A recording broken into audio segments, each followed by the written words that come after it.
Sebelum ke Prof. Karim, saya lanjut lagi ke Mas Andika. Mas Andika, saya kepikirannya gini Mas, apakah untuk konstituen, apakah untuk publik saat ini, ya kan, akan menganggap Partai Nasdem atau pencapresan Anies Baswedan ini, satu, wah ternyata tidak komit dengan janjinya, sebagaimana tadi Prof. Karim mengatakan seperti itu. Wah berarti bahaya nih di pencapresan ini, begitu. Atau kedua, justru malah semakin kuat, semakin seakan-akan kayak ada penzoliman di sini, gitu loh. Jadi kalau kita lihat dari peristiwa penangkapan Pak Juliari Batubara PDIP, kemudian Pak Edi Prabowo di Gerindra, pasca itu tidak ada perubahan yang signifikan. Idrus Marham di Golkar terhadap elektabilitas partai-partai tersebut. PDIP tetap nomor 1, Gerindra tetap nomor 2, gitu ya, dan Golkar tetap nomor 3. Artinya saya melihat meskipun ada dampak elektabilitas, tetapi tidak signifikan. Karena apa? Karena dampak peristiwa ini kepada perilaku pemilih ini tidak langsung, Mas. Artinya kalau dalam pemilihan legislatif, pilihan masyarakat itu sangat ditentukan oleh kedekatan terhadap caleg. Jadi ini kalau peristiwa ini membuat caleg-caleg Nasdem ini menjadi goyang, ya pasti akan berpengaruh terhadap elektabilitas Nasdem. Tetapi justru kalau peristiwa ini justru membuat caleg-caleg Nasdem semakin terkonsolidasi, semakin semangat seperti Mas Fadil katakan tadi, ya bukan tidak mungkin suara Nasdem akan lebih besar dibandingkan dengan pemilu 2019. Iya, itu dia. Seperti mungkin tidak apple to apple membandingkan dengan 2004 pada saat Partai Demokrat pada saat itu, gitu kan, suaranya cukup luar biasa kan. Begitu. Dan kita juga tidak boleh lupa bahwa di 2019 Partai Nasdem adalah partai terbesar yang mendapatkan peningkatan kursi di DPR. Cukup signifikan ya, cukup signifikan. Mengalahi PDIP. PDIP hanya bertambah 19, sementara Nasdem hingga bisa 28 atau 29. Dari 35 kursi ke 59 kursi.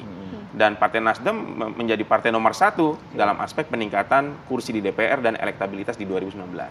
Ya itu dia, kalau kita lihat dari segi elektabilitas nanti partai terkait dengan pencalekannya. Tapi bagaimana dengan pilpresnya nanti, dengan kandidasi dari Partai Nasdem, Prof. Karim?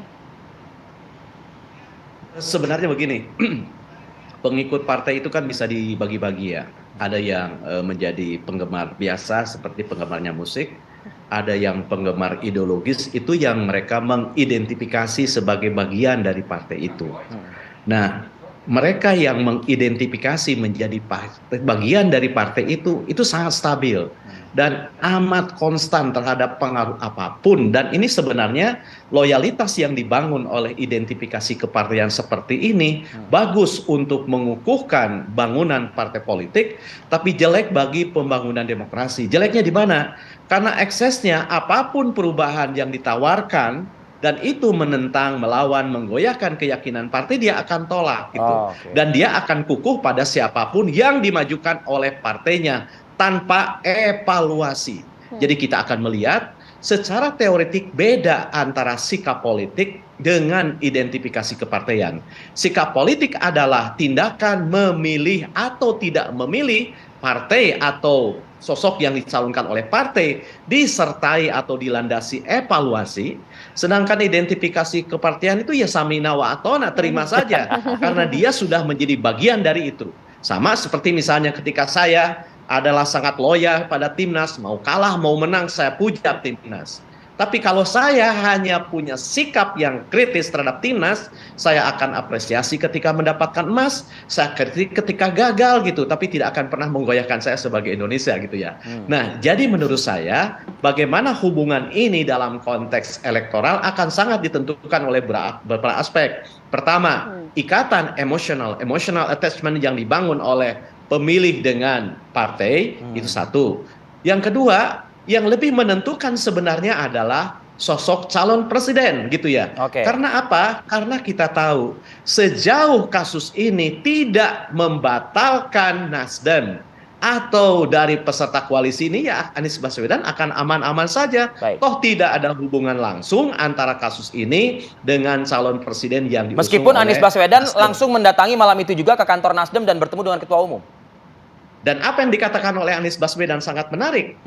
Pertemuan malam itu bukan untuk membahas hal remeh-temeh, ecek-ecek soal berapa persen kita akan naik dan turun. Tapi kita membahas apa alasannya kita berjuang.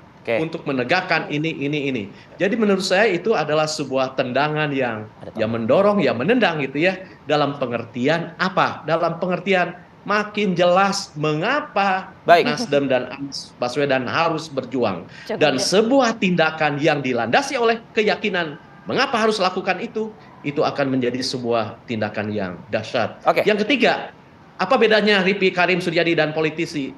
Ripi Karim Suryadi hanya hidup sekali dan politisi itu bisa hidup berkali-kali karena politisi itu bisa mati berkali-kali.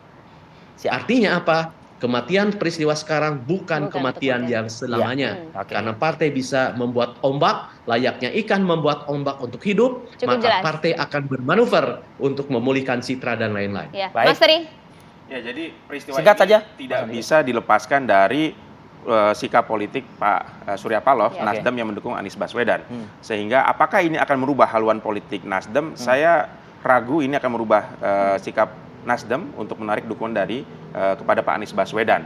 Artinya krisis politik, krisis komunikasi antara Pak Jokowi dan Pak Surya Paloh akan terus berlanjut gitu ya, dan bisa jadi nanti Nasdem akan terus justru memanfaatkan momentum ini untuk bisa membangkitkan dan mengkonsolidasikan secara internal kekompakan Partai Nasdem untuk memenangkan pileg dan capres Pak Anies di 2024. Kekuatan imannya kokoh lah ya. Terima kasih Mas Tri, terima kasih Prof Karim terima atas kasih, waktunya pagi hari ini. Terima kasih waktunya. Dan pemirsa, kami sesaat lagi akan hadir di Breaking News untuk memantau jelang pawai arak-arakan atlet Indonesia yang berprestasi di ajang SEA Games di Kamboja. Sesaat lagi.